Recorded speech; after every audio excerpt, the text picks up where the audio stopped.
Okay dear friends, good evening, how are you. तो आज हम लोग वहीं से स्टार्ट करेंगे जहां कल हमने छोड़ा हुआ था। And just we are going to start from the point we have lived yesterday, but earlier then that we are suppose to solve 5 MCQ questions. पहले हम लोगों को 5 MCQ क्वेश्चन सॉल्व करना चाहिए और दोनों लैंग्वेजेज में होंगे, इसलिए आपको किसी को प्रॉब्लम नहीं होगा। देखिए क्वेश्चन नंबर फर्स्ट, हड़प्पा सभ्यता को निम्नलिखित में किस आधार पर सभ्यता कहा जाना उचित है? On which of the following parameters can the Harappan civilisation be considered a civilisation? 1, यह नगरीकरण की अवस्था में पहुंच गई। 2, लोगों को लेखन कला का ज्ञान था। 3, लोग कपड़े पहनते थे। और 4, हड़प्पाई समाज एक विभाजित समाज था।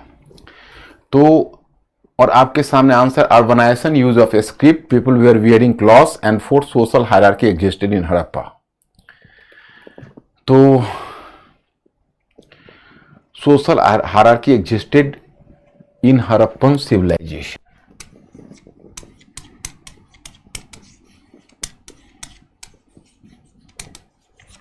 अभी कोड है, code 1 only 1, B 1 and 2, C 1, 2 and 3 and D 1, 2, 3 and 4. We are supposed to solve the answer, solve the question.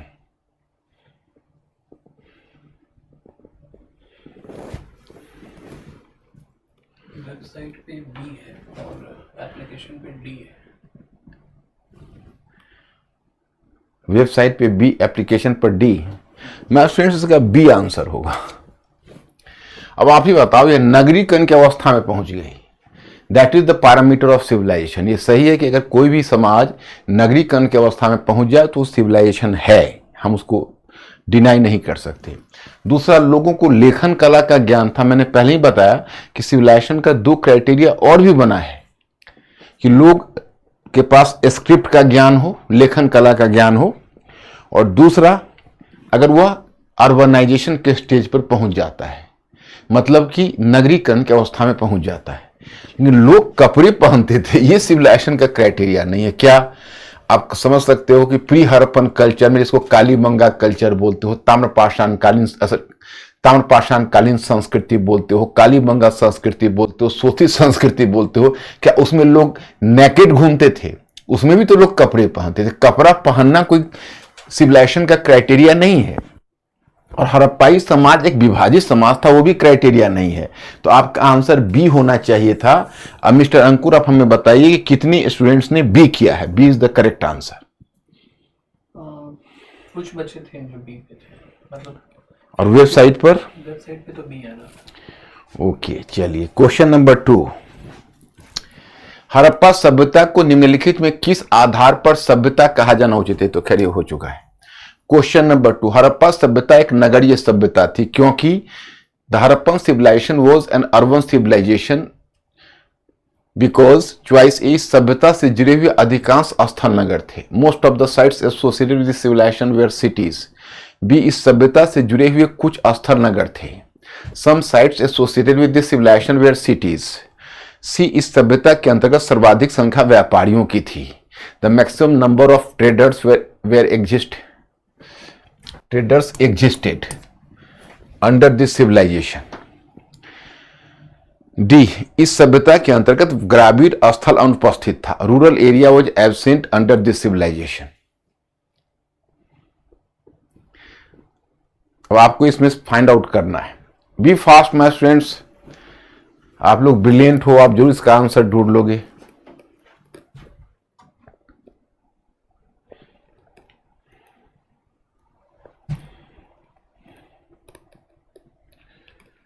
Application पे बी आ रहा है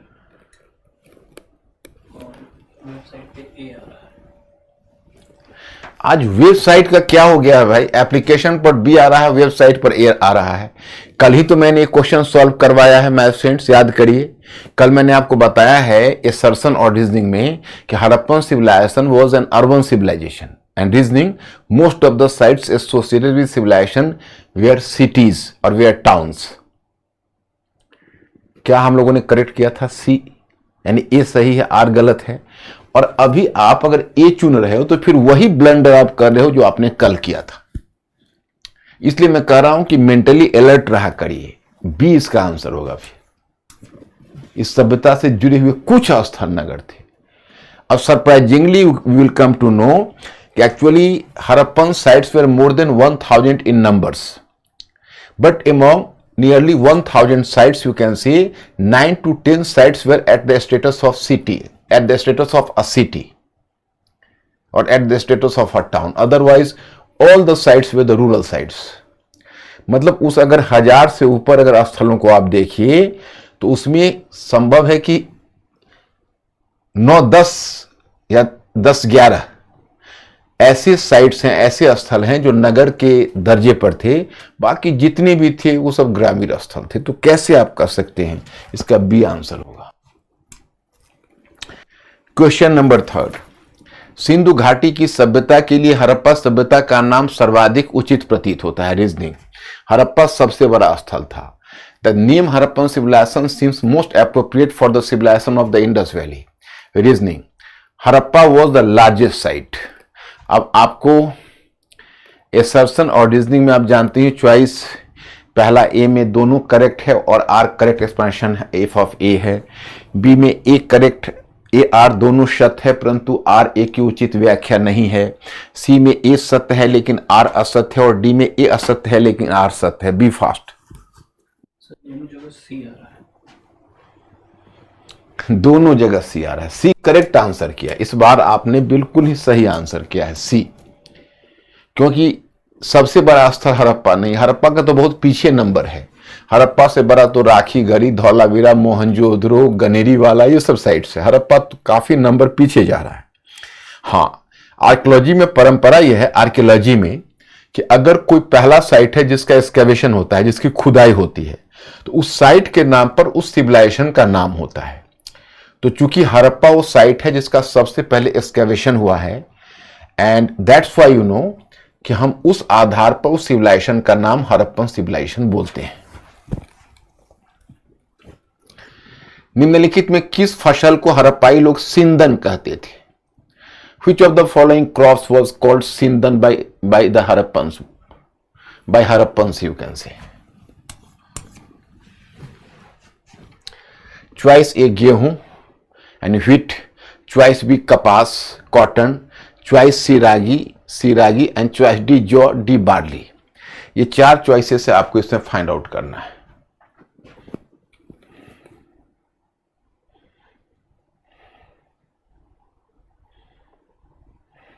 दोनों जगह बी कपास। Yes, good, that is cotton is the answer. Question number 5, Harappa सभ्यता के विषय में निम्नलिखित में कौन सा से कथन सत्य है? Which of the following statements is are correct in context of Harappan civilization? In context of Harappan civilization. Point 1, in comparison to other contemporary civilizations, Harappan people spent more on public buildings.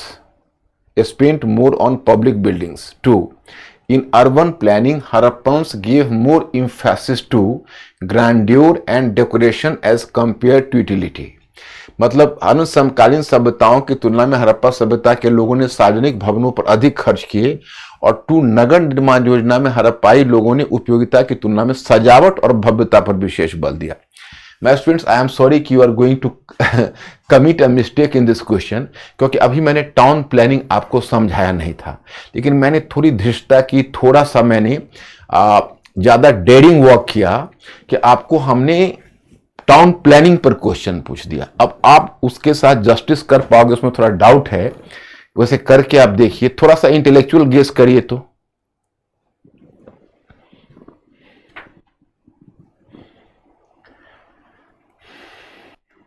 Mix है sir, ए और सी में। ए और सी में mix है।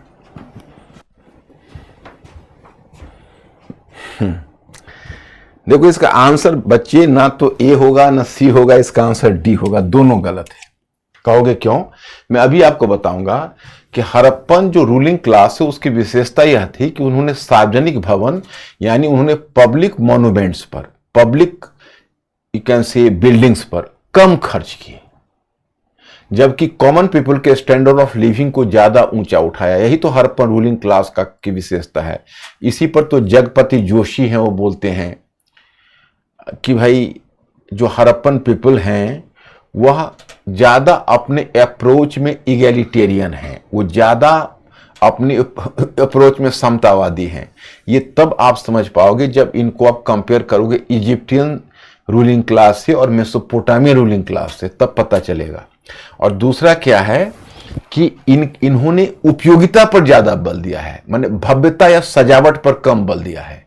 मतलब उसके decoration और grandeur aspect पर इनका जो इम्फेसिस है कम है, एंड मोर इम्फेसिस ओवर उसका जो कंस्ट्रक्शन वर्क्स है वो कंस्ट्रक्शन पर है, मतलब उनका जो क्या बोलते हो उनके बनावट पर है। तो इस आधार पर हम देखते हैं तो नाइदर वन नॉट टू, यानी दोनों में से दोनों के दोनों गलत हैं। कोई बात नहीं मैं स्टूडेंट्स, आपने ट्राई किया और बहुत स्टैंडर्ड क्वेश्चन था और आप लोग कोशिश कर रहे हो। अभी बिगिनिंग का फेज है, अभी तो जस्ट मैंने शुरू किया है, अभी तो बहुत लंबा अध्याय बाकी है हमारे साथ।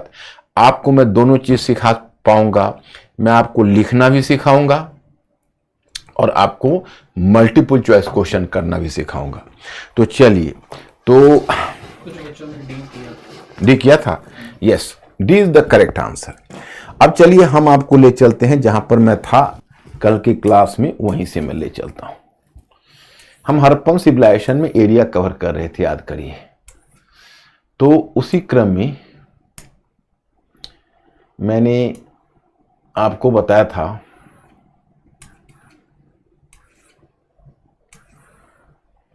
पहले आप इसको देख लीजिए। ये आपने देखा, तो ये बेसिकली यही है इजिप्टियन सिविलाइजेशन और ये है मेसोपोटामियन सिविलाइजेशन।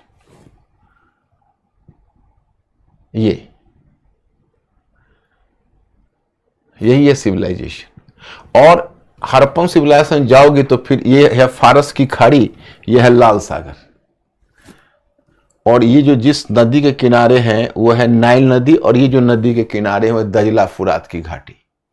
और इससे आप अगर पीछे पूरब की तरफ जाओगे तो आपको वहां पर हड़प्पन सिविलाइजेशन इंडिया में मिलेगा। इंडिया इधर कवर्ड है। तो ये 3 सिविलाइजेशन है और ये तीनों कॉन्टेम्पररी है, तीनों। लेकिन लोहे का प्रयोग तीनों में किसी में नहीं हुआ है, ध्यान रहे,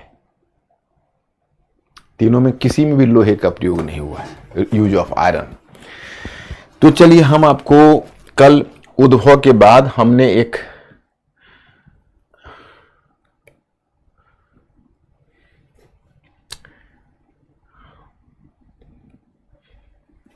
मैंने आपको पहले उद्भव बताया था, यानी ओरिजिन, और ओरिजिन करने के बाद 2600 ईसा पूर्व में सिविलाइजेशन का इसे एक विलक्षण सभ्यता क्यों माना जाता है, यहां से हम शुरू करेंगे। तो पहले मैंने आपको बताया कि हम लोगों ने इसमें कितनी चीजें देखी। तो पहला कल हमने देखा क्लाइमेटिक चेंज। क्लाइमेटिक चेंज का मतलब है जलवायु संबंधी परिवर्तन। ये मैंने बताया कि होलोसिन एज है, इसमें तो कोई बहुत बड़ी चीज है नहीं। तो मैंने कल आपको कवर किया था जलवायु संबंधी परिवर्तन।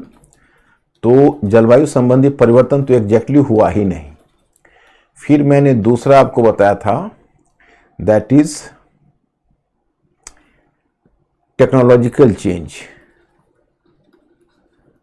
तो टेक्नोलॉजी में मैंने आपको कल बताया था, याद करिए, कि जिसमें तकनीकी परिवर्तन में मैंने आपको कल कितनी चीजें, जैसे हड़प्पन लोगों की कैसे टेक्नोलॉजी थी, किन किन टेक्नोलॉजी किस तरह की थी, किस किस मेटल का यूज करते थे, कैसे करते थे, इन तमाम के बारे में बताया। फिर मैंने आपको बताया इकोनॉमिक चेंज। इकोनॉमिक चेंज में मैंने आपको बताया कि इनका जो ऑक्यूपेशंस है वो ऑक्यूपेशंस क्या है। तो उसमें मैंने आपको डोमेस्टिकेशन ऑफ एनिमल्स बताया, एग्रीकल्चर आपको बताया।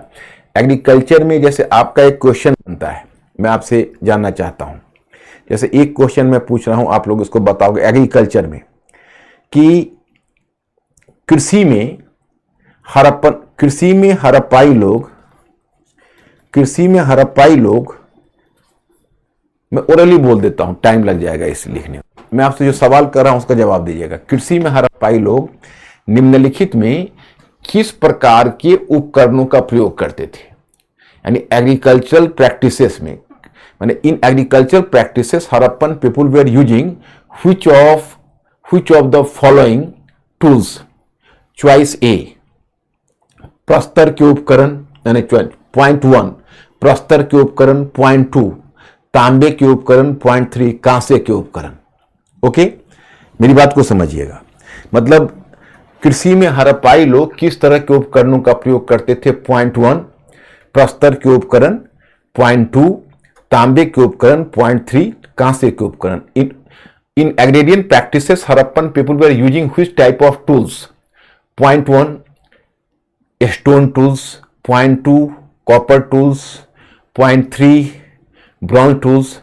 अब आपको चॉइस में आपको मैं बताता हूं, तो चॉइस ए में ओनली 1 यानी केवल स्टोन, चॉइस बी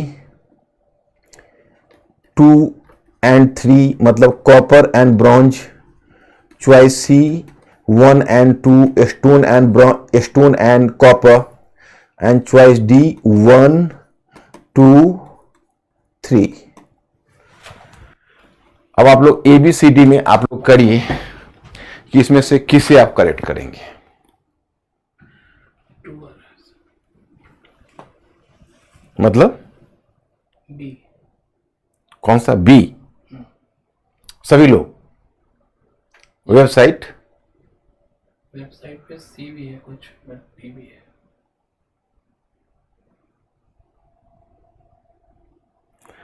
तो माय स्टूडेंट्स आप लोग मिस कर गए, इसका आंसर होगा डी। हड़प्पाई लोग स्टोन टूल्स का भी यूज करते थे, और हड़प्पाई लोग कॉपर टूल्स का भी यूज करते थे, और हड़प्पाई लोग ब्रॉन्ज टूल्स का भी यूज करते थे। तीनों का यूज करते थे, तीनों का यूज करते थे हड़प्पाई लोग। और अगर आपसे मैं पूछूं, मैं फिर दूसरा सवाल आपसे ओरली कर रहा कि अगर आपके सामने यह सवाल आता है कि हड़प्पाई लोगों ने सबसे अधिक किस टूल्स का यूज किया? Choice number A stone, choice number B copper, choice number C bronze, and choice number D iron. सबसे अधिक किस टूल्स का यूज किया? Choice A stone, choice B copper, choice C bronze, choice D iron. B fast.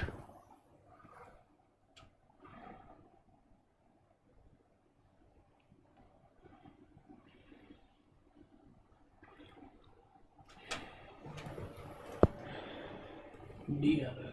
कौन सा? D. मतलब copper. सबसे ज्यादा हड़प्पाई लोगों ने स्टोन टूल्स का यूज किया। स्टोन की प्रचुरता कॉपर की तुलना में कहीं ज्यादा थी, और ब्रॉन्ज की तुलना में कॉपर टूल्स का यूज किया। ये सबको ध्यान रखिएगा, मैं कभी फिर सवाल खड़ा कर दूंगा। आज मैं ओरली पूछ रहा हूं, लेकिन मैं इससे सेटिस्फाई नहीं होऊंगा, मैं फिर आपसे रिटर्न में सवाल करूंगा। उस दिन आपको मिस नहीं करना है। जब सिविलाइजेशन समाप्त हो जाएगा तो मैं एक बार फिर आपके सामने ढेर सारा क्वेश्चन करूंगा। चलिए मैं एक दूसरा सवाल और करता हूं, मेंटली अलर्ट हो जाना। हड़प्पा सभ्यता के अंतर्गत सर्वाधिक संख्या किन की थी? हड़प्पा सभ्यता के अंतर्गत सर्वाधिक संख्या किन की थी? Under Harappan civilisation which of the following formed the largest part of population? Choice A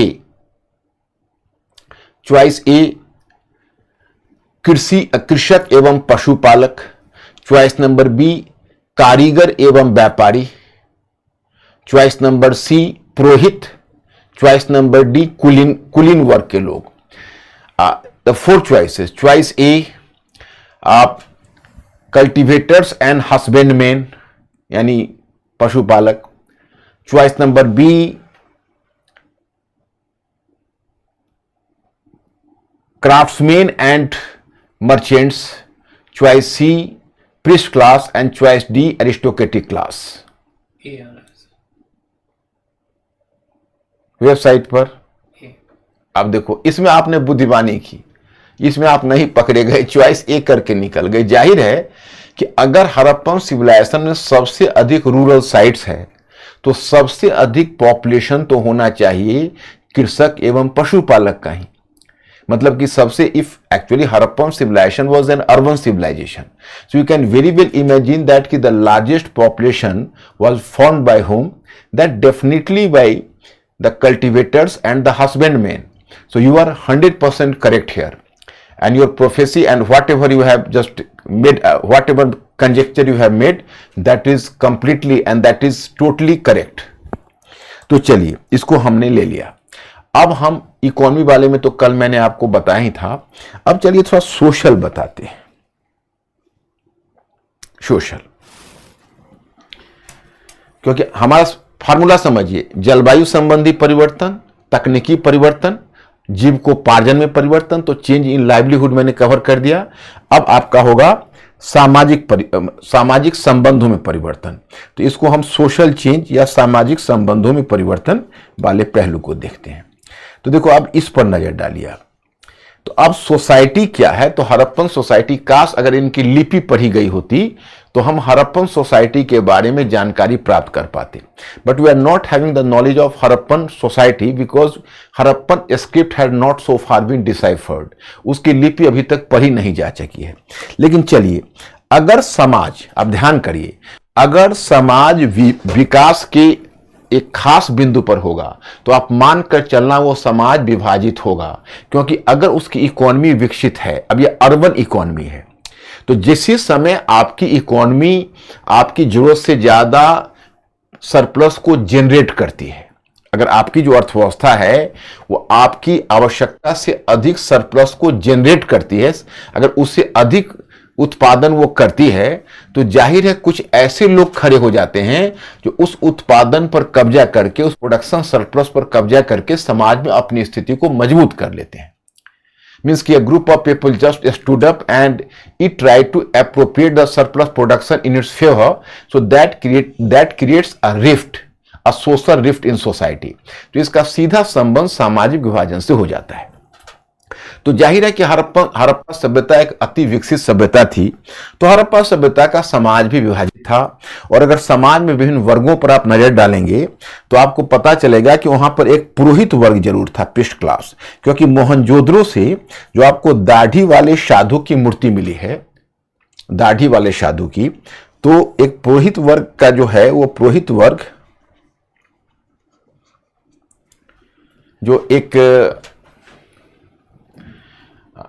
जो पुरोहित वर्ग है, जो पृष्ठ क्लास है, तो पृष्ठ क्लास की जब बात होती है तो दाढ़ी वाले साधु की एक मूर्ति, एक bearded man, you will find a bearded man here, I just give you the figure.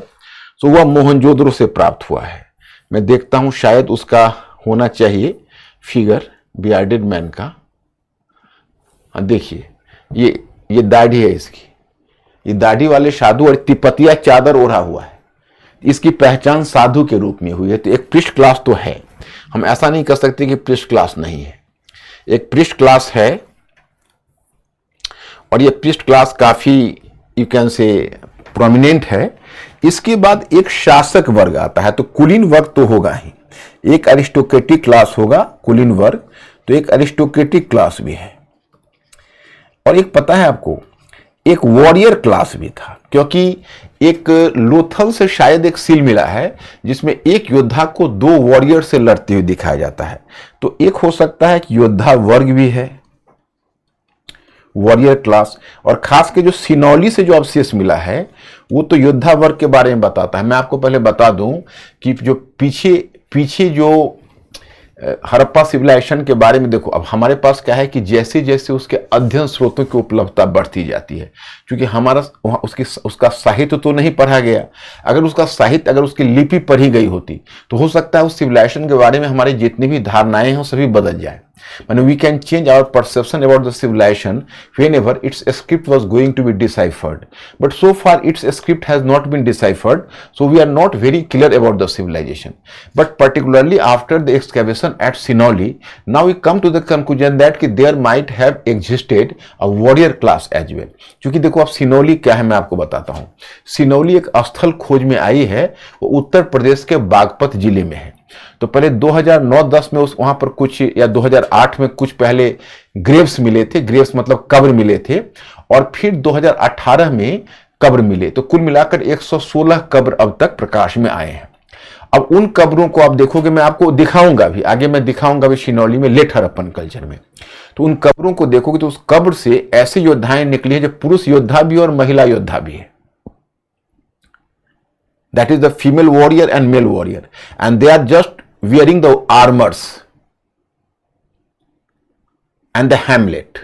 तो आर्मर्स और हैमलेट पहना हुआ है और उसके पास तलवार है, और वो चैरियट्स का यूज करता है, चैरियट्स यानी रथ, और वो रथ का यूज करता है। तो कई लोग, तो कई अब तो हिस्टोरियंस और पूरा तत्ववादी जो अति राष्ट्रवादी हैं, वो उसे महाभारत काल के रथ के विषय में आइडेंटिफाई करते हैं कि it is just like a chariot of Mahabharata age. तो खैर महाभारता एज का चैरियट कहना तो थोड़ा ज्यादा हो जाएगा, उतना दूर तक तो हमको नहीं जाना चाहिए। इसका जो खुदाई अब तक हुई है तो लगभग ये साइट निकला है जो संभवतः 1700-1800 ईसा पूर्व का है। मतलब इसको लेट हड़प्पन कल्चर से मैं आपको बताऊंगा, जो हड़प्पन सिविलाइजेशन का जो डिक्लाइन हुआ है उससे उसको जोड़ा जाता है। तो देखो ये बात, उसको हम वैदिक आर्यन से नहीं जोड़ सकते। अब कुछ विद्वान उसको इंथुजियास्टिकली वैदिक आर्यन से जोड़ देते हैं, लेकिन वैदिक आर्यन से जोड़ने में क्या परेशानी है मैं आगे आपसे डिस्कस करूंगा। हम नहीं जोड़ सकते क्योंकि उनका चैरियट अलग है, वैदिक आर्यंस का जो चैरियट्स है वो अलग है, उनका जो व्हील देखोगे ना, व्हील अलग है। और उसके बाद आपको एक दो चीजें और भी दिखेंगी, जैसे आप वैदिक आर्यंस के जो चैरियट होते थे रथ, उसमें घोड़े जूते जाते थे, वहां से घोड़े का साक्ष्य नहीं मिला है। संभवतः बुल, जिसको सांड बोलते हो, सांड के द्वारा उसको खींचा जाता था। तो ऐसी स्थिति में तो हम वैदिक आर्यन से उसको आइडेंटिफाई नहीं कर सकते। लेट हड़प्पन कल्चर है तो उसकी लेगेसी तो हड़प्पन सिविलाइजेशन के साथ जुड़ी हुई होगी, यानी हड़प्पा सभ्यता से। तो इसका मतलब कि हड़प्पा सभ्यता में भी एक वॉरियर क्लास था। अब ये बात लगभग हो चुकी है। और मर्चेंट क्लास में तो आपको कोई डाउट नहीं है, तो एक व्यापारी वर्ग भी था, व्यापारी वर्ग।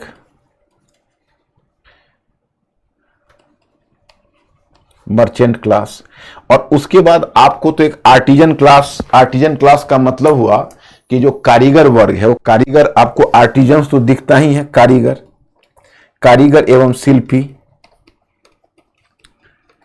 इनको आप आर्टिजन्स एंड क्राफ्टमैन कह सकते हो, आर्टिजन्स। और इसके बाद आपको किसान दिखेंगे,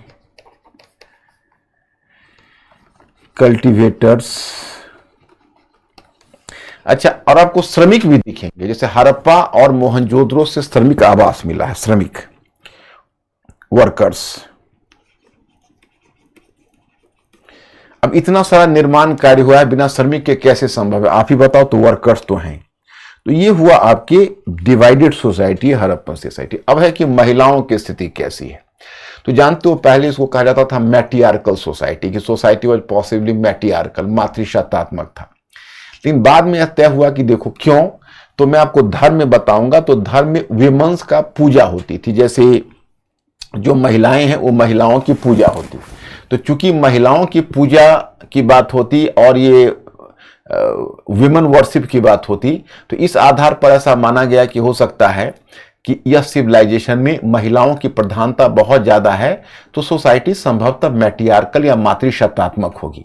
but now on the basis of latest research it has been amply found कि no, there is no correlationship between the female worship and the better condition of women. Even sociologist is going to deny this phenomena. So now it is widely believed that कि even in a patriarchal society, or you can say patriarchy going to be more and more stronger, you will come to realize that कि female came to be worshipped. Comes to be a female comes to be worshipped, and it is due to the fact that कि there is extra reverence given to him just as a compensatory behavior. मतलब कई बार ऐसा अब महसूस किया जाता है कि जब एक पितृसत्तावादी समाज होता है और महिलाओं की स्थिति गिरती है तो उनकी पूजा भी शुरू हो जाती है। अब गुप्त काल में देखिए, ओवरऑल महिलाओं की सामाजिक स्थिति गिरेगी, लेकिन उस समय फीमेल गॉडेस बहुत ज्यादा आपको दिखेंगे, और मेल के साथ फीमेल गॉड स्पाउस के रूप में उनकी इज्जत काफी बढ़ेगी। तो ये सब चीजें उनको हम कोरिलेट नहीं कर सकते। अभी मैं एक एग्जांपल बताता हूं। अभी जो विमेंस आरक्षण जो रिजर्वेशन बिल आया है, उसका नाम कुछ मतलब महिला वंदना कोई बिल करके दिया है। वंदना का मतलब है कि हम महिलाओं को एक वंदना करते हैं उन्हें देवी की तरह, कि उन देवियों को हम आरक्षण देते हैं। तो एक साउथ इंडिया की लेडी हैं और नेता हैं, आपने नाम सुना होगा, करुणानिधि की डॉटर है जिनका नाम कनिमोझी है। तो मैं आज न्यूज़पेपर में पढ़ रहा था उसके बारे में कि वो कह रही थी कि देखिए अब वुमेन को आप इस तरह से आइडियलाइज नहीं किया, हमको पूजा नहीं चाहिए, हमको आदर नहीं चाहिए, हमें चाहिए अधिकार, हमें चाहिए बराबरी। तो एक्चुअली अब महिलाओं का सेंस ये हुआ है कि आप पूजा जब भी हमारा करते हैं तो हमारी सामाजिक स्थिति को आप गिराते हो। So we no more need the worship. हमें पूजा नहीं चाहिए, हमें चाहिए क्या, हमें चाहिए अधिकार, राइट। तो जो फेमिनिस्ट सोच वाले व्यक्ति होते हैं वो कभी नहीं चाहते हैं कि महिलाओं, जैसे अब एक हिंदी साहित्य में एक कवि थे जिनका नाम है जयशंकर प्रसाद, उन्होंने लिखा कि नारी तुम केवल श्रद्धा हो, विश्वास रजत नग पगतल में, पीयूष रोसी बहा करो जीवन के सुंदर समतल में। कि नारी तुम श्रद्धा हो। तो आज के जो फेमिनिस्ट हैं वो इस बात से बहुत गुस्सा खाती हैं, या खाते हैं, मतलब पुरुष भी फेमिनिस्ट हो सकते हैं, फॉर योर काइंड इंफॉर्मेशन। तो उनका ये कहना है कि जो देखिए हम श्रद्धा वर्धा नहीं है, आप हमको श्रद्धा मत बनाइए, don't try to adore us, we need not any sort of adoration, we simply need the right, हमें अधिकार चाहिए। तो वही बात है कि आप इसको आप मत मानिए कि यह एक मैट्रियार्कल सोसाइटी थी, आप हड़प्पन सोसाइटी को भी पैट्रियार्कल ही मान लीजिए। अब पैट्रियार्कल सोसाइटी, तो एक इधर हाल में राखीगढ़ी एक जगह है, हरियाणा में है, उसकी खुदाई हुई है, हॉरिजेंटल क्षैतिज खुदाई हुई है, काफी विस्तार से सूचना मिली है। वहां पर कुछ इन्फ्लुएंशियल महिला का कब्र मिला है। जैसे एक आध महिला ऐसा इन्फ्लुएंशियल है जिसे कब्र के चारों ओर पत्थर से घेरे डाले गए हैं और कब्र में खुदाई में बड़ी कीमती सामग्रियां मिली है। तो अब पुरातत्वविद इस निष्कर्ष पर पहुंचे हैं कि वो अपने युग की कोई प्रभावशाली महिला रही होगी, लेकिन कौन सी प्रभावशाली महिला है इसके विषय में कुछ सूचना नहीं मिल पाती है, क्या बहुत ज्यादा मामलात हासिल नहीं है। खैर एनीवे, ये हुआ आपका सोसाइटी का। सोसाइटी में ज्यादा हम आपको कुछ नहीं बता पाएंगे, लेकिन हाँ अब एक चीज छूट रही है, वो है नगर निर्माण योजना। क्योंकि जब हड़प्पा सभ्यता की बात होगी तो नगर निर्माण योजना की तो हड़प्पा सभ्यता की चर्चा भी व्यर्थ है। तो हम नगर निर्माण योजना की बात थोड़ी सी करते हैं। तो अब हम कहां और किस मुद्दे पर बात करें, तो एक चीज बताते हैं। जैसे हम कल्चर में नगर निर्माण योजना कर लेते हैं, समाज हो गया, तो समाज के बाद हम आते हैं संस्कृति। तो संस्कृति में पहले एक काम करते हैं, पहले हम आते हैं धर्म, फिर आते हैं नगरीय संस्कृति,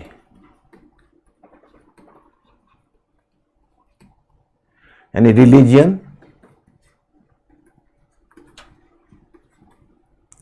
और फिर आते हैं नगरीय संस्कृति, अर्बन कल्चर।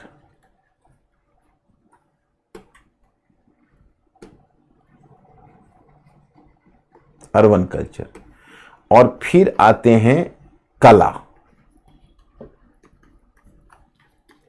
कला मतलब आर्ट। ये तीन करने पर हमारा बहुत सारा काम हो जाएगा। हाँ, एक चीज और आते हैं,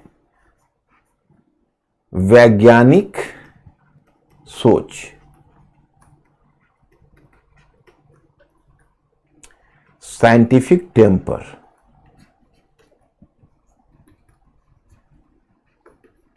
साइंटिफिक टेम्पर।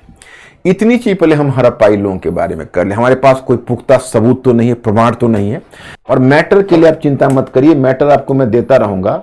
ये भी मैंने आपको बताया है कि जैसे देखिए, ये आपको हड़प्पाई मैटर ही चल रहा है, इसमें हमने आपको ऑलरेडी धर्म, नगर निर्माण योजना दिया हुआ है। देखिए एक दो क्वेश्चन है जो यहाँ पर हम आपको करवाएंगे, और आर्ट भी दिया हुआ है, देखिए वो भी मैं आपको दिखाऊंगा।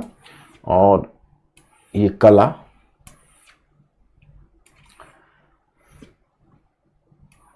उसके बाद क्वेश्चन भी मैंने मॉडल क्वेश्चन देखिए यहाँ पर दिया हुआ है मैंने, मिस्र मेसोपोटामिया। हालांकि ये क्वेश्चन थोड़ा सा आउट ऑफ मार्क हो गया। अब देखिए यहाँ तक हम नहीं दिया हुआ है, और मेरा विश्वास है कि हिंदी और इंग्लिश में इस मैटर को आप जरूर पढ़ना। ये समझाने में मैं इसको नहीं खोलता हूँ क्योंकि मैं आपको चाहता हूं फ्रीलांस समझा देना, फिर उसके बाद हम इसको मैटर को भी चेक करके देख लेंगे कि आपका कोई एस्पेक्ट छूटा तो नहीं, और फिर मैं आपसे पूछ भी लूंगा कि कोई भी ऐसा एस्पेक्ट है जो आप नहीं समझ पा रहे हो, तो I will help you to understand this. जैसे देखिए,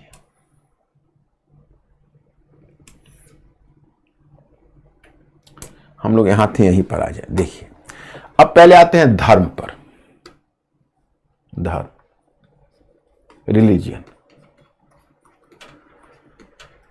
देखो, अगर कोई भी धर्म देखोगे तो किसी भी धर्म का दो भाग होता है। एक भाग होता है उसका दार्शनिक पक्ष, metaphysical aspect, that is called philosophical aspect, and the second aspect is the ritualistic part. तो हम देखो अब इसके बारे में, इसका जो मेटाफिजिकल एस्पेक्ट है, इसके मेटाफिजिकल एस्पेक्ट के बारे में we could have been more familiar if we were having the access to literary evidence. अगर हमारे पास साहित्यिक साक्ष्य होता तब तो इसके दार्शनिक पक्ष के बारे में हम बहुत कुछ जान रहे होते, लेकिन वो साहित्यिक पक्ष तो हमारे पास है नहीं। तो हमारे पास जो पुरातात्विक साक्ष्य, आर्कियोलॉजिकल एविडेंस, जो पहले ही मैंने आपको बताया कि इस पार्ट में हम लोग आर्कियोलॉजिकल एविडेंस का सहारा लेते हैं। आर्कियोलॉजिकल का मतलब होता है, मतलब पुराने जो प्राचीन काल के लोग हैं उनके द्वारा छोड़ी गई सामग्रियां, उनके उपकरण, उनके बर्तन, उनके निवास स्थल, उनके द्वारा निर्मित भवन एवं स्मारक, उनके अभिलेख, इंस्क्रिप्शन तो खैर पढ़ा ही नहीं जा सका। अभिलेख कहते हैं जो पत्थरों पर खुदा होता है, उसी को इंस्क्रिप्शन बोलते हैं। तो ऐसा इंस्क्रिप्शन हड़प्पाई लोगों ने अवश्य छोड़ा है, बाकी ने नहीं छोड़ा है, क्योंकि उनके पास स्क्रिप्ट था, but this script could not have been deciphered. तो इसलिए उसके बारे में हम बहुत वाकिफ नहीं हैं।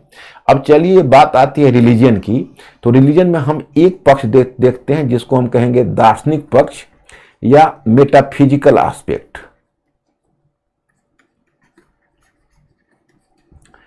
तो इसके बारे में हमें बहुत मामलात हासिल नहीं है। जो मेटाफिजिकल साइड है उसके बारे में बहुत हमें पता नहीं। अब चूंकि लिटरेचर का कोई एविडेंस नहीं है, अब इसमें हम अनुष्ठान या कर्मकांड अथवा अनुष्ठान अथवा अनुष्ठानिक पक्ष को हम कहते हैं रिचुअलिस्टिक एस्पेक्ट। तो हम अगर रिचुअलिस्टिक एस्पेक्ट देखते हैं, अनुष्ठानिक पक्ष देखते हैं, तो ये दोनों, ये तो हमें लिटरेरी एविडेंस के बिना सूचना नहीं है स्पष्ट, इसके बारे में हम सूचना पाते हैं। तो इसके आधार पर हम ये निम्नलिखित विशेषताएं या फीचर्स पाते हैं। वो विशेषताएं आपको दिखा देता हूं कि हम लोग को क्या फीचर्स पता चलता है। एक देखो, एक फीचर्स क्या है,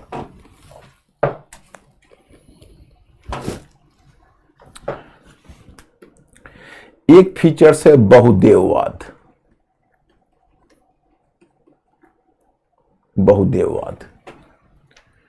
यानी पोलिथिज्म मतलब एक से अधिक देवताओं की पूजा। अब कितने का नाम काउंट करूं, कहां से शुरू करूं? पहले शुरू करते हैं मातृ देवी की पूजा, worship of mother goddess. Okay, worship of mother goddess. दूसरा पाशुपत शिव, मतलब पाशुपत इसलिए कहा गया कि शिव एक देवता है जिनकी पहचान शिव के साथ की गई। शिव, उस समय शिव के बारे में जानकारी कुछ नहीं मिलती है। बाद के काल में, क्योंकि बाद में तो हम लोगों की जो सांस्कृतिक परंपरा है उसमें प्रोटो शिवा यानी पाशुपत शिवा की तो एक अवधारणा आई है, तो वैसा उनसे मिलता जुलता एक देवता हड़प्पा सभ्यता में है।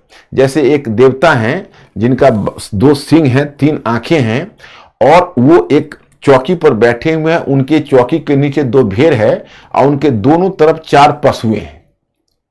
तो he has been identified with Pashupat Shiva.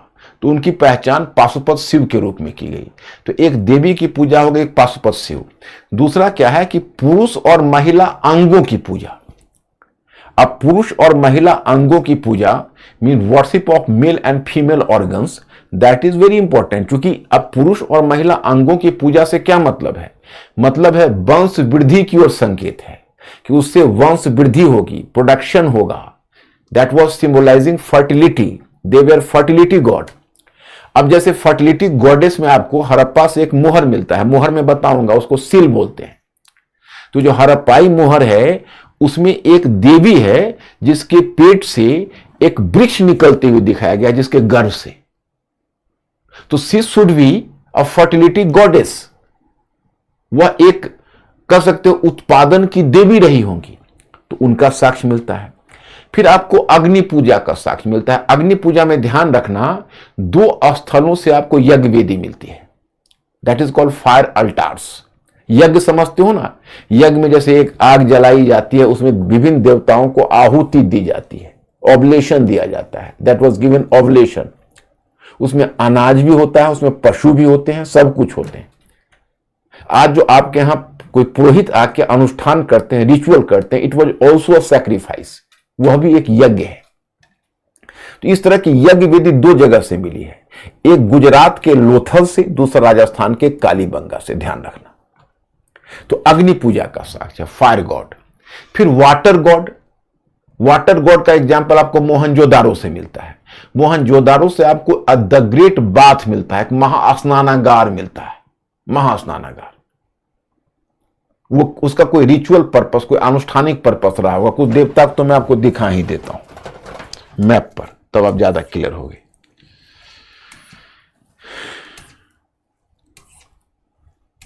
देखिए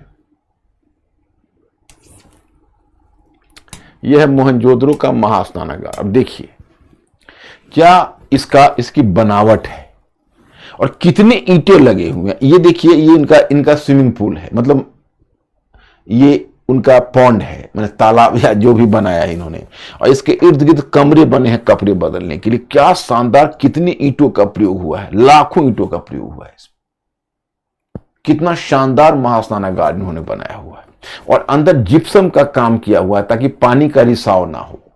there should not be the percolation of water underground.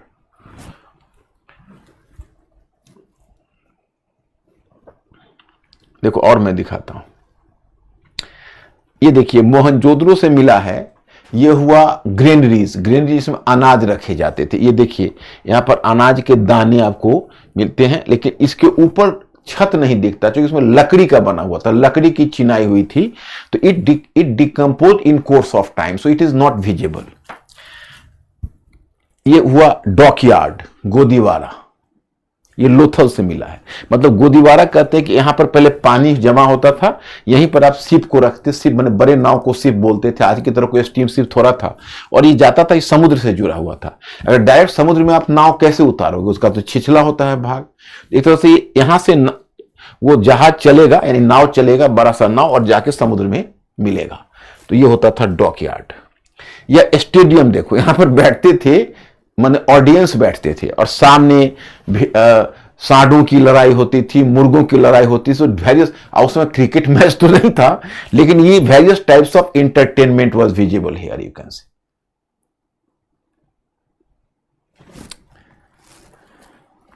ये तो आंगन में मेरे तक कुआं है।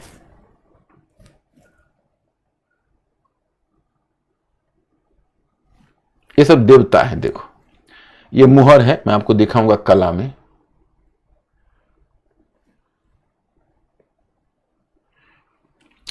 ये देखिए, ये शीतला माता का प्रतीक है। 7 देवियां हैं, दे वर सिंबलाइजिंग शीतला माता इन प्रेजेंट कल्चर।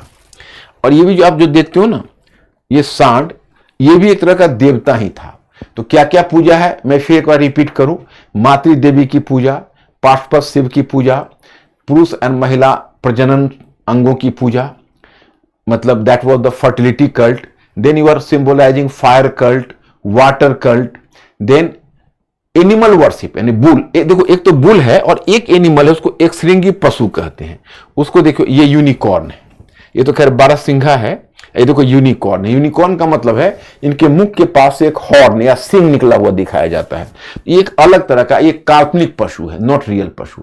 तो पशु पूजा, फिर उसके बाद वृक्ष पूजा, इवन ट्री वर्शिप, पीपल वगैरह का। और फिर स्वास्तिक एक जो बना होता था वो भी कहीं से मिला है। नाग पूजा, क्योंकि जो बर्तन मिले हैं मृदभान पॉटरीज, उसके ऊपर नाग का चित्र है, तो नाग पूजा, उसका भी साक्ष्य आपको मिलता है। तो खैर कुल मिलाकर तय हुआ, आइए कि बहुदेववाद यहां प्रचलित था और विभिन्न देवताओं की पूजा एक साथ होती थी। तो ये हम बता रहे थे, तो इसमें बहुदेववाद ये एक फीचर एक ही है जिसमें एक से अधिक देवताओं की। दूसरा आप देखोगे कि मूर्ति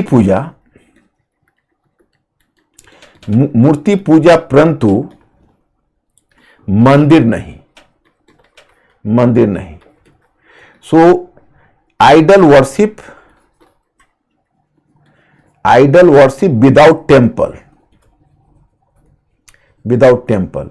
देखो आइडल वर्शिप तो है लेकिन मंदिर नहीं, कोई भी ऐसा स्थल नहीं जिसकी पहचान मंदिर के रूप में हुई है। तो यह भी इसका एक फीचर है। दूसरा तुम देखोगे कि धर्म का संबंध उत्पादन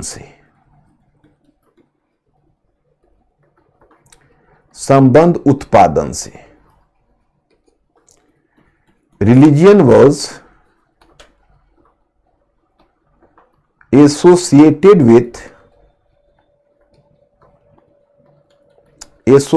with प्रोडक्शन। जो धर्म है, धर्म का संबंध किससे है पता है? उत्पादन से है, प्रोडक्शन से, डायरेक्ट प्रोडक्शन से है धर्म का संबंध। मतलब अब देखिए, अब महिला और पुरुष प्रजनन अंगों की पूजा, that was the worship of male and female organs. What was it symbolizing? It is symbolizing की fertility माने उत्पादन।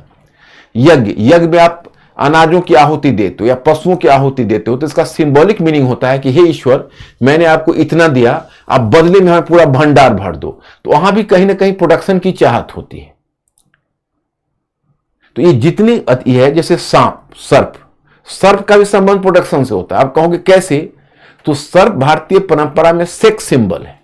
सेक्स सिंबल का मतलब हुआ कि जैसे जो सरपेंट है दैट वाज सिंबलाइजिंग सेक्स। मतलब कई बार आप देखोगे इस तरह का सिंबल्स आता है कि मतलब पूरे शरीर में सांप लपेटा हुआ, मतलब दैट वाज सिंबलाइजिंग एक तरह से सेक्सुअल इंटेंसिटी। तो सेक्सुअल रिलेशनशिप का संबंध भी कहीं ना कहीं प्रोडक्शन से होता है, भले वो बच्चे पैदा करना ही क्यों ना हो। तो इसका भी उत्पादन से संबंध जोड़कर देखा जाता है। तो ये सब कुछ जो है, इसका संबंध, धर्म का संबंध उत्पादन से एक विशेषता है।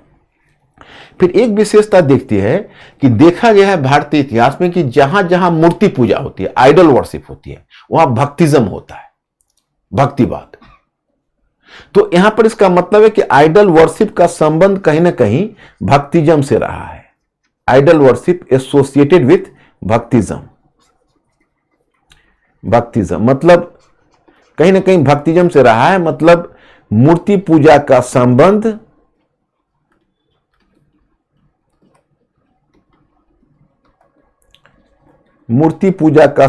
भक्ति से, कि भक्ति की अवधारणा से रही। एक ये है। एक अंत में आता है जीववाद। जीववाद का मतलब हुआ एनिमिज्म। एनिमिज्म क्या है मैं बताता हूं। जैसे देखिए, एनिमिज्म हुआ कि आप किसी शक्ति की पूजा इस उम्मीद से नहीं करते हो कि वो आपको कुछ फायदा पहुंचाएगा।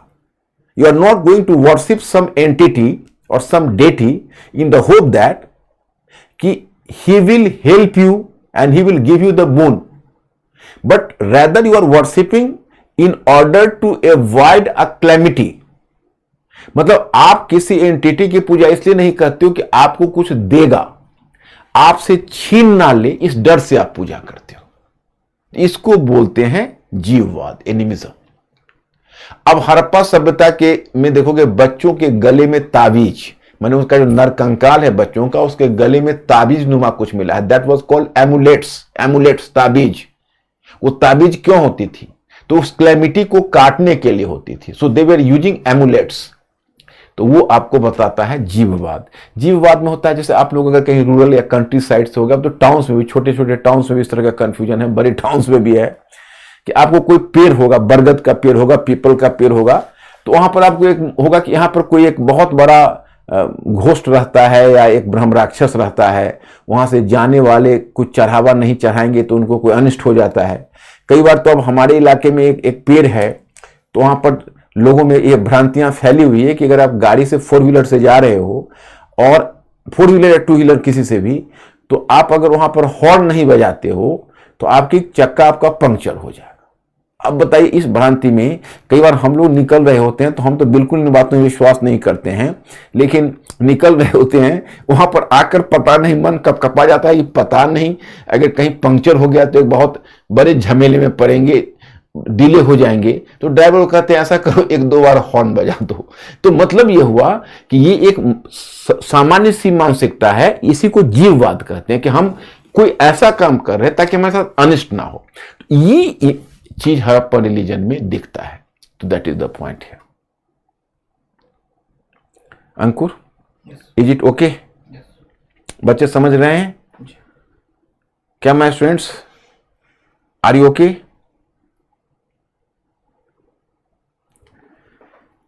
तो रिलीजन में यही मुझे कवर करना था, समझ रहे हैं? अब देखिए, अब मैं आपको याद करिए, अब हम लोग को नगरीय संस्कृति कवर करना है। नगरीय तो मैंने आपको दिया ही हुआ है मैटर में, लेकिन हम आपको अब कवर कर रहे हैं। देखिए, हड़प्पा सभ्यता की विलक्षणता मतलब यूनिक कैरेक्टर या यूनिक फीचर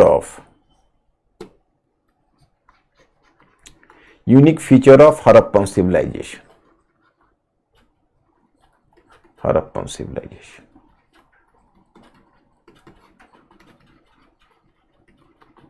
अब unique feature of Harappan civilization, देखो एक बात मैं आपको बताऊं, मैं अब ये क्वेश्चन आपको दिखाऊंगा 2014 में आपसे ऑलरेडी पूछा है, क्योंकि उसमें 2013 उसी समय 2014 में प्राइम मिनिस्टर मोदी की सरकार बनी थी, और मोदी की सरकार के गठन के बाद मोदी जी ने उसी समय एक शगुफा छोड़ा था, और वह था स्मार्ट सिटी का कॉन्सेप्ट। स्मार्ट सिटी का कॉन्सेप्ट क्योंकि उन्होंने जब घोषणा की तो स्मार्ट सिटी की बात हुई तो स्कॉलर्स का ध्यान हड़प्पन सिटी पर चला गया। तो उसी पर एक क्वेश्चन पूछा था जो मैं आपसे डिस्कस करूंगा। फिलहाल मैं आपको बताऊं कि इनका जो यूनिक फीचर है वो है टाउन प्लानिंग, नगर निर्माण योजना।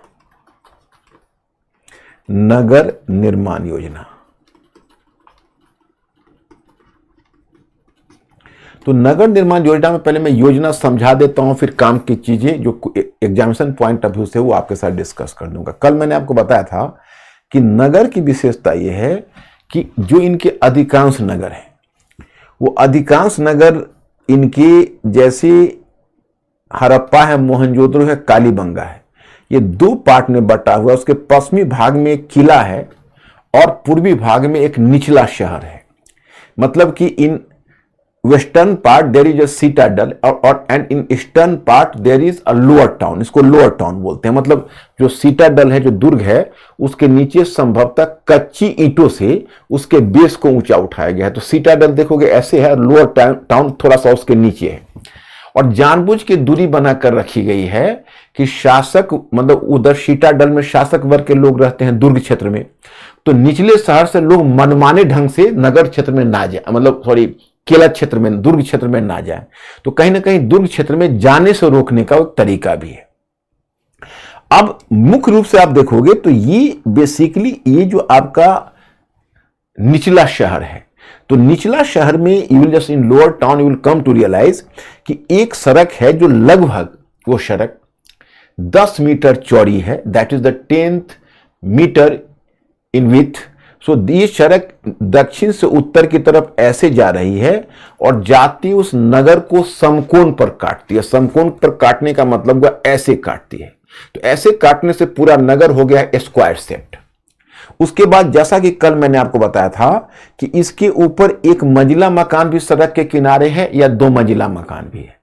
अब देखो प्रत्येक मकान में, अब आंगन में एक कुआं, a well built well you can say, उसके ऊपर अगर वो दूसरा मतलब सीढ़ी है। अच्छा, दूसरी बात, प्रत्येक मकान में टॉयलेट, प्रत्येक मकान में bathroom.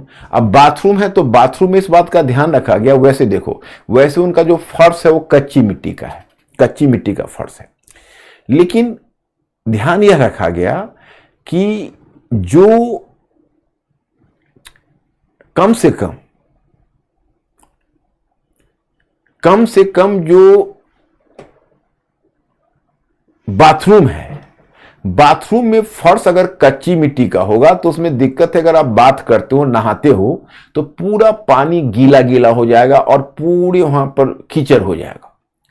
There was the muddy condition and you can not take bath. तो in order to avoid the situation, at least its base was made concrete through with the use of bricks. So there you will find कि there was the construction of some sort of concrete base,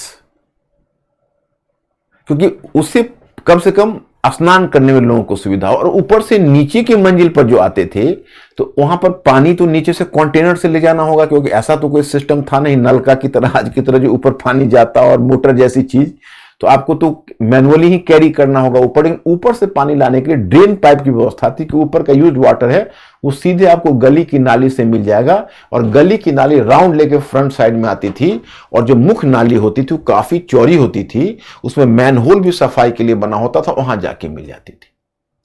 मतलब यही समझिए कि scholars चकित रह गए कि और भी किसी कॉन्टेम्पररी सिविलाइजेशन में, चाहे वह इजिप्टियन सिविलाइजेशन हो, मिस्र की सभ्यता हो या मेसोपोटामिया की सभ्यता हो, इस ढंग का एक्सेलेंस और इस ढंग का एफिशिएंट टाउन प्लानिंग कहीं देखने को ही नहीं मिला.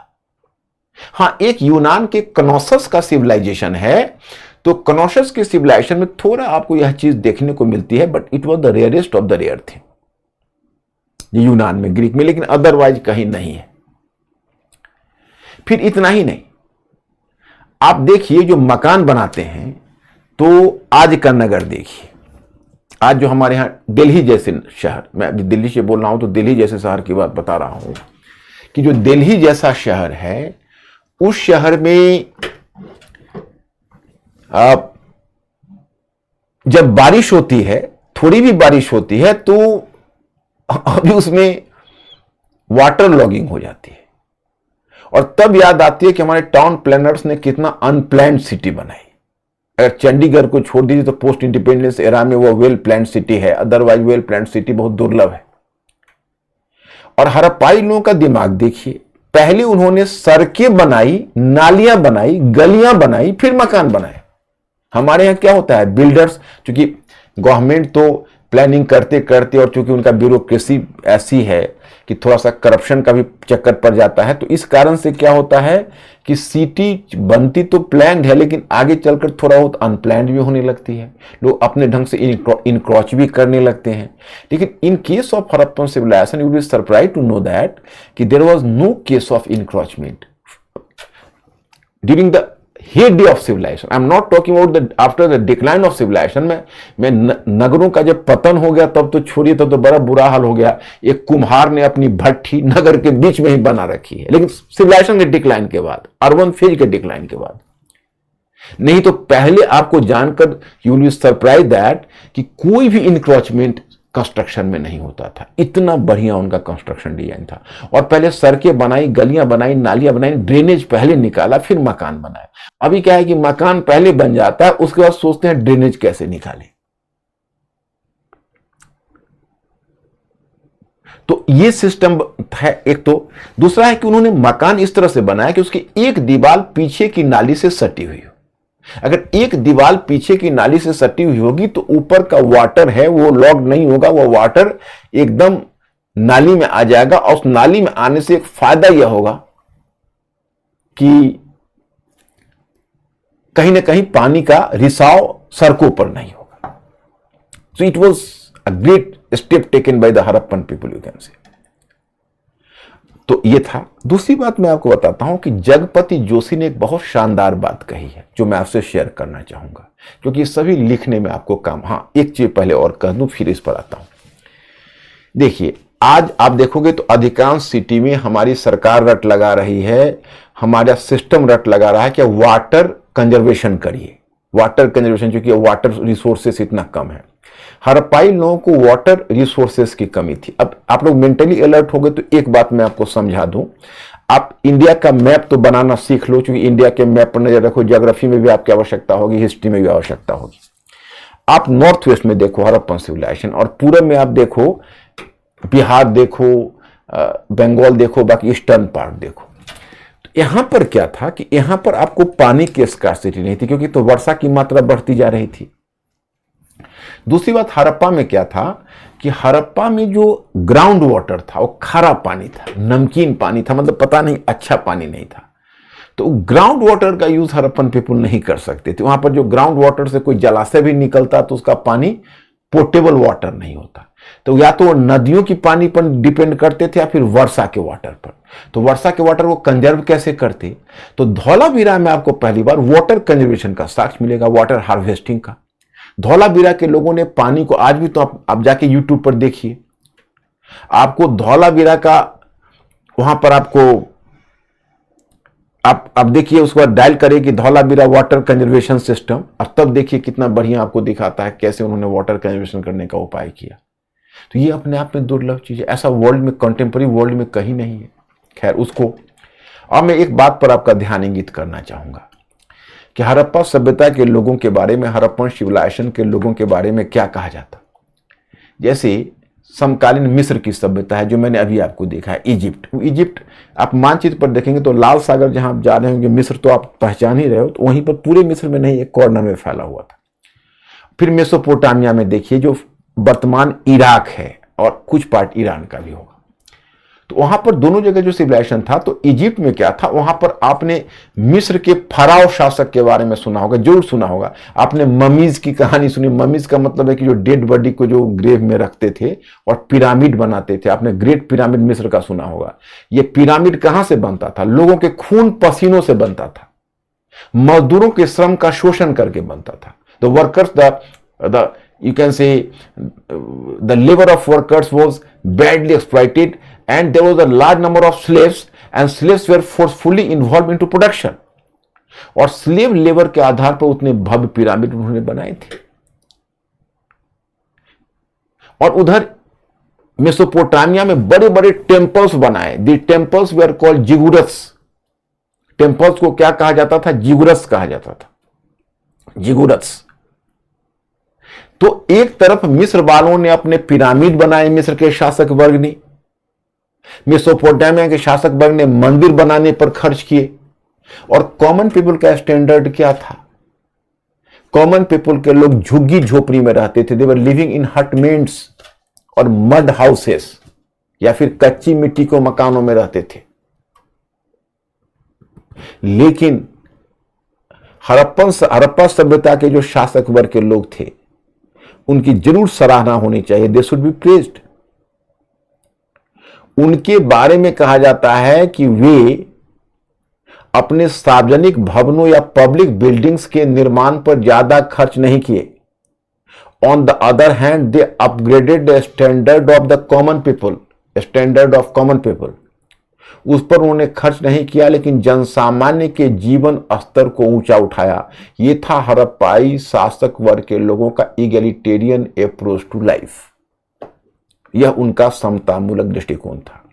तो मेरे विचार से इतना समझ आया, तो मैं आपको क्वेश्चन पर थोड़ा सा डिस्कस कर लेता हूं और ध्यान दिलवा देता हूं। क्या मिस्टर अंकुर?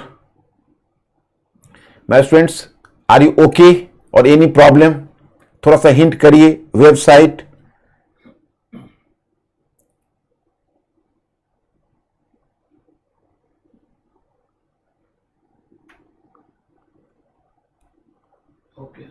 ओके हैं? उधर ओके हैं? Okay, good. अब चलिए, अब देखिए। एक तो हाँ बोलो। दिव्या कह रही है कि sir please ask sir that why was the Harappan ground water salty. हाँ, ये तो आपने बड़ा, दिव्या आपने बड़ा इंटेलिजेंट क्वेश्चन किया। वाटर का ही कुछ इस तरह का था, कुछ या तो हो सकता है समुद्री पानी मिल गया, वो उसको खारा वाटर बोलते थे, हार्ड वाटर, वो पोर्टेबल नहीं था। तो इस कारण से उनका ब्लेसिंग इन डिसगाइज हो गया। पता है आपको, एक बार 2016 में यूपीएससी के ऑप्शनल के क्वेश्चन में पूछा था कि हड़प्पाई जो बस्तियां हैं वो अधिकतर मतलब लवणीय जल मतलब सॉल्टी वाटर, लवणीय जल और विरल जंगल वाले क्षेत्र में बसे थे। मतलब एक तो उनका फॉरेस्ट कम था तो क्लियरेंस बहुत अच्छा हो गया, और कभी कभी होता है उसको दिव्या बोलते हैं ब्लेसिंग इन डिसगाइज। जैसे आपको अगर कोई सुविधा नहीं हो तो कोई दूसरा रास्ता खुल जाता है। मैं एक दो ऐसे स्टूडेंट्स को जानता हूं, पता है, जैसे ग्रेजुएशन उसने किया, अब ग्रेजुएशन में उसका रिजल्ट इतना अच्छा नहीं हुआ कि वो पोस्ट ग्रेजुएशन करने की बात सोचता। उसको सोचा कि हमारा कैरियर तो अब क्लोज हो गया, अगर मैं पोस्ट ग्रेजुएशन में लेता भी दाखिला हूं तो हाँ मुझे अब लेक्चरशिप आगे मिल पाएगा कि नहीं, क्योंकि ग्रेजुएशन के मार्क्स उतने मेरे हैं नहीं, और पोस्ट ग्रेजुएशन में पता नहीं क्या होगा आगे, फिर मेरा कैरियर एकेडमिक्स में बढ़िया नहीं बनेगा। तो मजबूरी में वो कॉम्पिटिशन की तैयारी करने चला गया और आईएएस अधिकारी बन गया।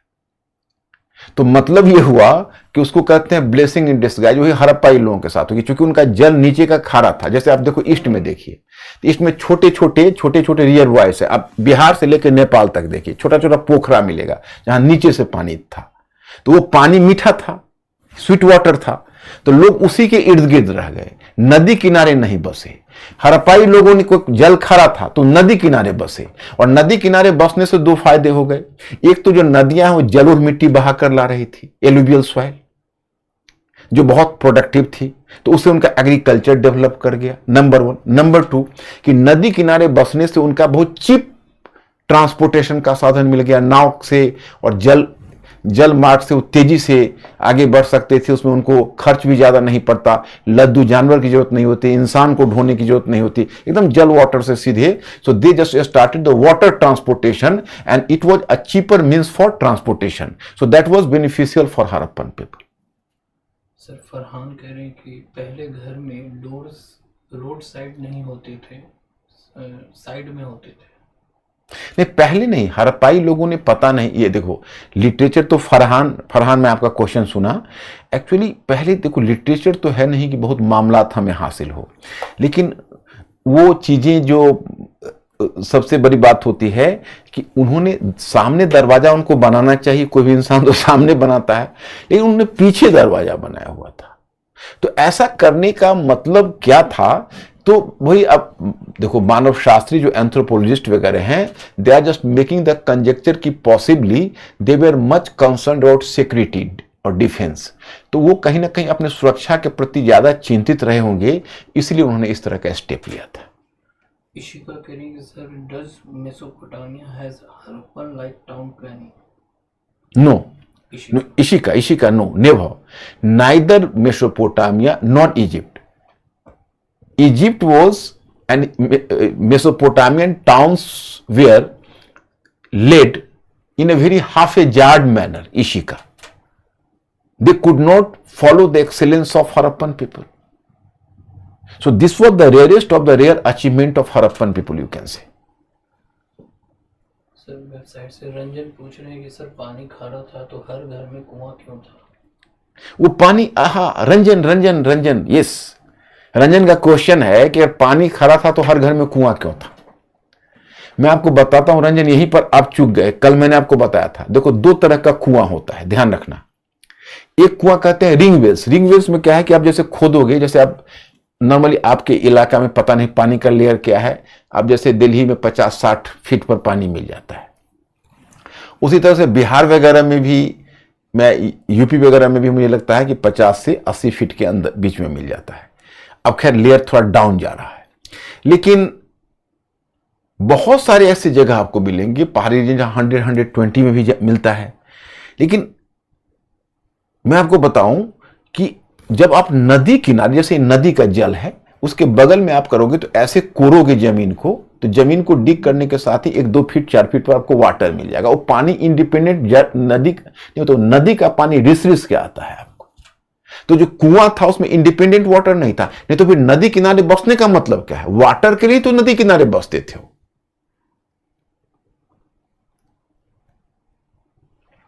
क्या आगे बढ़ूं? एक क्वेश्चन सर, केजीएस यूजर हैं, वो कह रहे हैं कि सर लोहे का उपयोग नहीं हुआ था तो टीन किस धातु से बनी? तीन अलग धातु हुआ, तीन अलग धातु हुआ, वो अलग एलॉय है। केजीएस यूजर, टीन को आप लोहा से कंपेयर नहीं कर सकते, वो अलग है।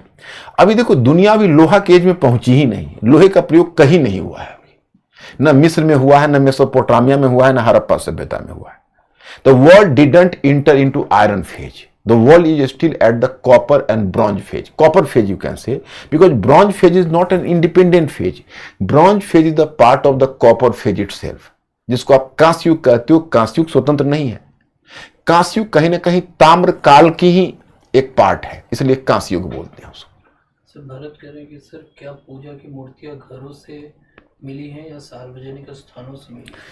देखो अब कुछ तो मतलब घर से नहीं मिली है, मिली तो सार्वजनिक स्थानों से, जहां तहां खुदाई में मिली है, कहीं पर सड़क पर मिल गई, कहीं कोई घर में भी मिल गई, मतलब उसका कोई निश्चित एक पॉइंट नहीं। Okay sir. अब मैं स्टूडेंट्स ये क्वेश्चन आपको 2014 में पूछा है। क्या पूछा है? सिंधु घाटी सभ्यता की नगरीय आयोजना और संस्कृति ने किस सीमा तक वर्तमान युगीय नगरीकरण को निवेश प्रदान किए हैं, चर्चा कीजिए। Question, to what extent the town planning and culture of Indus Valley civilisation did give input to the present urbanisation discuss. तो मैं आपको पहले राइटिंग का एक नियम बता देता हूं। मैं स्टूडेंट्स कोई भी क्वेश्चन अगर तुम्हारे सामने आए, ध्यान करना, तो क्वेश्चन में दो पार्ट होते हैं, टू पार्ट्स, दो भाग होंगे। कोई क्वेश्चन है तो पहले उसको इत्मीनान से क्वेश्चन पढ़ना है। क्या करना है? इत्मीनान से। तो इत्मीनान से जब तुम क्वेश्चन पढ़ोगे तो उस क्वेश्चन में एक पार्ट होता है, उसको कहते हैं टॉपिक स्टेटमेंट।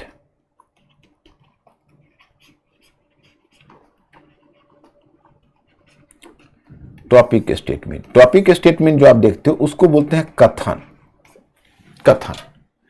और दूसरा होता है, जो दूसरा स्टेटमेंट दूसरा होता है, उसको बोलते हैं डायरेक्टरी, डायरेक्टरी। ओके, तो डायरेक्टरी में, डायरेक्टरी का मतलब होता है कि इसमें ये प्रश्न उत्तर को डायरेक्शन देता है। जैसे इसमें मैं वर्ड कहता हूं, इसको हो सकता, इसमें हो सकता है व्याख्या कीजिए, व्याख्या कीजिए, एक्सप्लेन, एक्सप्लेन,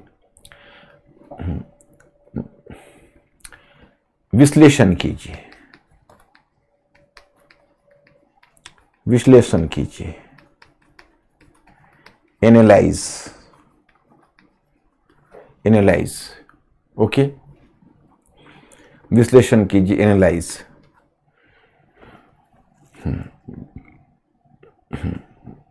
व्याख्या कीजिए, प्रकाश डालिए,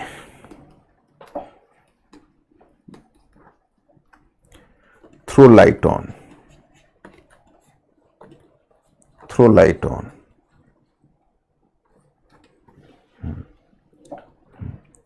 स्पष्ट कीजिए,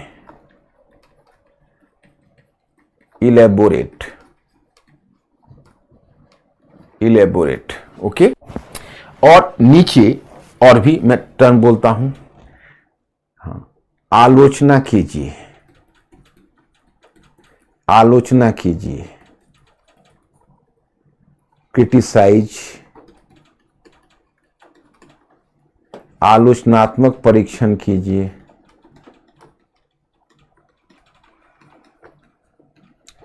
परीक्षण कीजिए,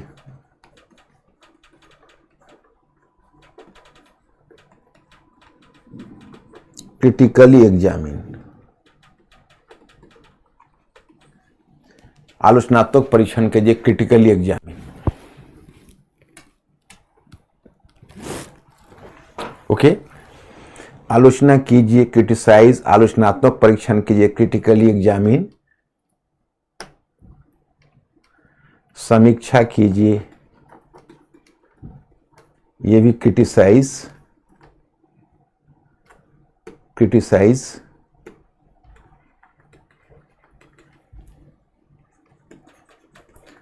समीक्षा कीजिए, क्रिटिसाइज, फिर कॉमा, चर्चा कीजिए,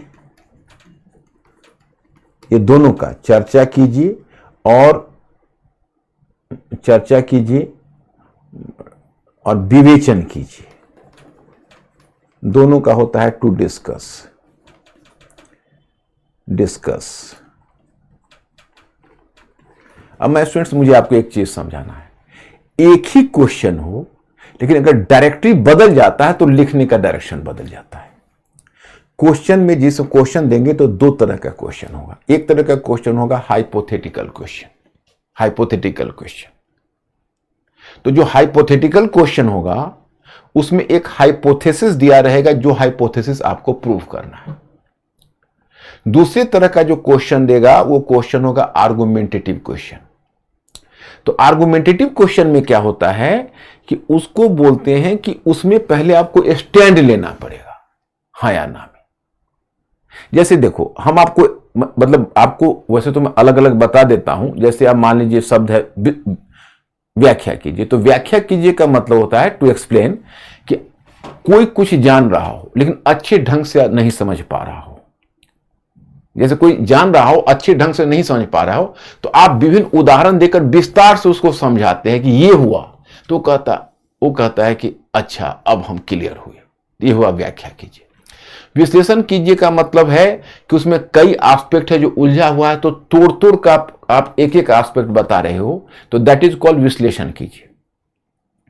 प्रकाश डालिए का मतलब है कि उस पर आप और ज्यादा अपना विचार डालकर और उसको स्पष्ट करके उसको बता रहे हो। और स्पष्ट कीजिए तो स्पष्ट कीजिए, खुद है ही। आलोचना कीजिए का मतलब निंदा करना, शिकायत करना नहीं है। क्रिटिसाइज का मतलब गाली देना या उसके लिए विटुपेटिव लैंग्वेज यूज करना नहीं है। क्रिटिसाइज का मतलब दोनों पक्षों को तौलते हुए, दोनों में आलोचनात्मक परीक्षण हो, समीक्षा हो या आलोचना हो, तो दोनों पक्षों को तौलते हुए और तब आपको स्टैंड लेकर तब आपको एक संतुलित विचार देना है। जैसे मैं आपको बताता हूं कि एक उदाहरण आपको बताता हूं कि अब एक टर्म आता है कि अमुक व्यक्ति, मैं को एक नाम बताइए, जैसे राम एक महान व्यक्ति है। मैंने ये राम देवता की बात नहीं कर रहा हूं, व्यक्ति की बात कर रहा हूं कि राम एक महान व्यक्ति है। या चाहे ऐसे कर सकते हैं कि मोहन एक मेधावी छात्र है। Mohan is a brilliant student. अगर आप में से किसी का नाम मोहन होते, कोइंसिडेंस है। तो Mohan is a brilliant student, explain it, यानी इसकी व्याख्या कीजिए। तो ये हुआ हाइपोथेटिकल क्वेश्चन। तो हम मोहन एक ब्रिलियंट स्टूडेंट है, उसको विस्तार से बताने के लिए हमको ब्रिलियंसी बतानी पड़ेगी, कोई जो ब्रिलियंट होने का क्या लक्षण है और मोहन में अमुक अमुक लक्षण है, इसलिए मोहन एक ब्रिलियंट स्टूडेंट है। एक ही पक्ष में हमको उत्तर दे देना है। लेकिन अगर वो कहते हैं कि मोहन एक ब्रिलियंट स्टूडेंट है, Mohan is a brilliant student critically analyse, इसका मतलब है अब कुछ लोचा है मोहन में, उसके ब्रिलियंट एक मतलब हम किसी चीज को एक पक्षीय नहीं ले सकते। तो हमें वहां पर स्टैंड लेना होगा कि ब्रिलियंट होने के अमुक अमुक अमुक अमुक अमुक क्राइटेरिया है। There are the different criteria for being brilliant. For example, this, that. अमुक क्राइटेरिया